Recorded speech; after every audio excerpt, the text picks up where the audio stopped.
अस्सलाम वालेकुम दोस्तों, यूट्यूब चैनल सिंध कचहरी सां गॾु तव्हांजो मेज़बान शमशेर तईम। दोस्तों, अॼु सुर ससुई मां चंद सूखड़ियूं खणी तव्हां दोस्तनि जे लाइ हाज़िर थियो आहियां। उमेद आहे त जीअं हीअ वीडियो तव्हां दोस्तनि खे यकीनन पसंदि ईंदी। मौज़ू जे आगाज़ खां क़बल नवनि दोस्तनि खे गुज़ारिश आहे त बराए महिरबानी असांजे यूट्यूब चैनल सिंध कचहरी खे सब्सक्राइब कयो। वीडियो पसंदि अचे त लाइक कमेंट ऐं शेयर करणु ज़रूरु कजो। दोस्तों, हलूं था सूखड़ियुनि तरफ़। पहिरीं सूखड़ी त हाणे ससुई खां पुनल खजी वियो त माण्हू ससुई खां पुछियो त पुनल तोखां कीअं खणी विया।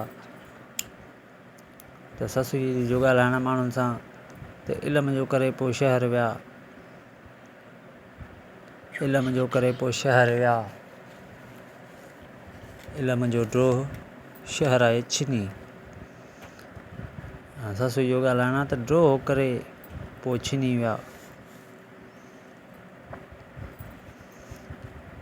अदा वरी हाणे ससुई हुननि जे कढ लॻण जो इरादो कयो त वरी साहेड़ियूं थियूं चवनिसि त ससुई मर्ज़ न छॾ, अॻियां इल्म जी कंदई।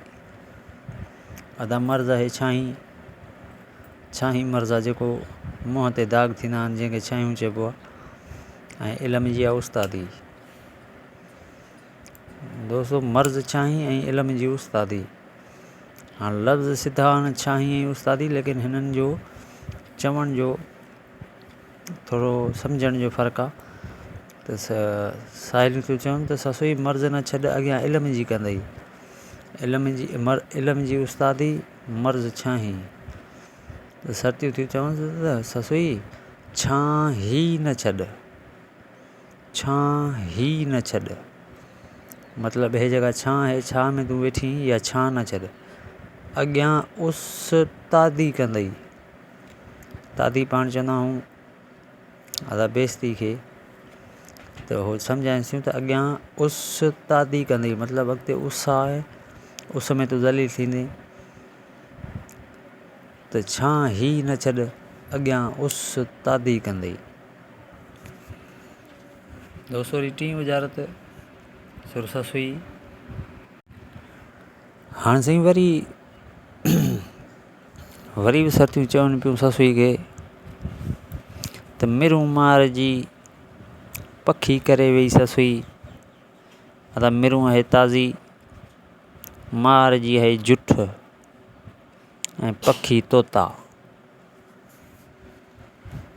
हाणे साहेड़ियूं थियूं चवनि ससुई खे त ताज़ी जुठ तोता करे वेई ससुई। दोस्तों, वरी आख़िरी गुजारत त ससुई जंहिं महिल पुनल जे कढ वञण जो फ़ैसिलो कयो त साहेड़ियुनि खे चए थी तव्हां न हलो।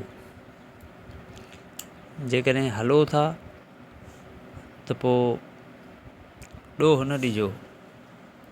जीअं लतीफ़ सरकार जो बैत जा लफ़्ज़ आहिनि त मतां मरेगा उञ खणी ॾे पारा तो मुंहिंजे पुनल खे। त उते ससुई जो ॻाल्हाइण आहे त जीत थी चवे त हिते पोख जो न हो। चए थी अदियूं तव्हां न हलो, तव्हां न हलो, मतां खां उते हली पोइ चवे त जीत थी चवे त हिते पोख जो न हो। अदा जीत आहे ॾुखण हार ऐं पोख जो आहे चणो। गुज़ारे जी खोल आहे त मूंसां न हलो, मतां का ॾुखण हार थी चवे त हिते अचिणो न हो। उमेद आहे दोस्तों गुज़ारतूं तव्हां दोस्तनि खे पसंदि आयूं हूंदियूं, ऐं इंशाल्लाह नेक्स्ट टाइम के ॿिए सुर मां सूखड़ियूं खणी तव्हां दोस्तनि जे लाइ हाज़िर थिबो। तेसिताईं पंहिंजो ई पंहिंजनि प्यारनि जो रखंदा ख़्यालु। शमशेर तईम खे ॾींदा इजाज़त। जाॾे पेर ताॾे ख़ैर।